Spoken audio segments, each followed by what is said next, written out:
ይኸውላችሁ አሁን ላይ ዲኮደር ቤታችን ቢበላሽ እንዴት በቀላሉ ማስተካከል እንችላለን የሚለው ነገር ላሳያችሁ እፈልጋለሁ። ብዙ ጊዜ ዲኮደር ፓወር ቦርድ ነው የሚቃጠለው ይሄ ሲሆን፣ አንዳንዴ ደግሞ ላይፍ ስታር ያው ጎልድ ስታር ላይፍ ስታር ዲኮደሮች ያው ብዙ ጊዜ ቀይ በርቶ ዝም ሲሉ እዚህ አካባቢ ያሉት ካፓስተሮች ሲያብጡ ናቸው። አቤት አንዳንድ ካፓስተር ሲያብጥ ከላይ ያብጣል። አንዳንዱ ደግሞ ይሄው እዚህ ጋር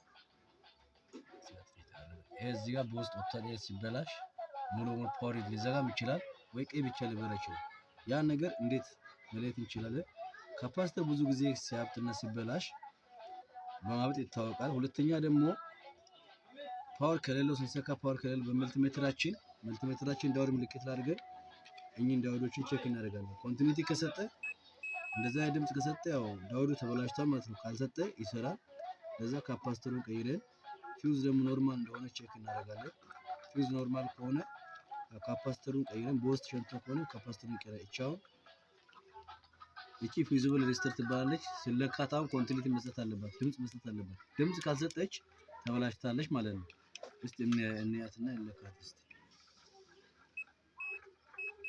ይሄ ይሰራል። እዚህ ላይ ችግር የለም። ይሄ ዳውድ ደግሞ ድምጽ መስጠት የለበትም። ይሄ ድምጽ ከሰጠ ተበላሽቶ ማለት ነው። ይሄ ድምጽ ከሰጠ ይሰራል። እና ቀጣዩን ክፍል ያው በሌላ ዲኮደር ሙሉ በሙሉ እየሰራሁ አሳያችኋለሁ። ለዛሬ ይበቃል። አመሰግናለሁ።